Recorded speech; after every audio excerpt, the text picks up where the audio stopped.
নামাজ শুরু করার আগে তিনটি বাক্য পড়ুন, আল্লাহ তাআলার রহমতের দরজাগুলো আল্লাহ তাআলা খুলে দিবেন। ওই সময় আপনি আল্লাহর কাছে যা চাইবেন আল্লাহ রাব্বুল আলামিন কিন্তু তাই দিবেন। আপনার মনের সকল আশাগুলা আল্লাহ তাআলা পূরণ করে দিবেন। আল্লাহর পেয়ারা হাবিব সাল্লাল্লাহু আলাইহি ওয়াসাল্লাম নামাজের ইমামতির জন্য সামনে গেলেন, কিন্তু পিছন দিক থেকে একজন সাহাবী উচ্চ সুরে বাক্যগুলা বলতেছেন। আর আল্লাহ রাসূল নামাজ শেষ করার পরে জিজ্ঞেস করলেন, কে এই বাক্যগুলা পড়েছ? ওই সাহাবী হাত তুললেন।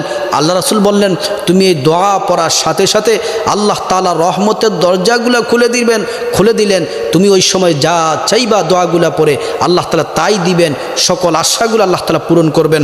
দোয়াটি হচ্ছে আল্লাহু আকবার কাবীরা ওয়ালহামদুলিল্লাহি কাসীরা ওয়া সুবহানাল্লাহি বুকরাতা ওয়া আসীলা। এই দোয়াটি পড়ার সাথে সাথে আল্লাহ তাআলা রহমতের দরজাগুলো খুলে দেন।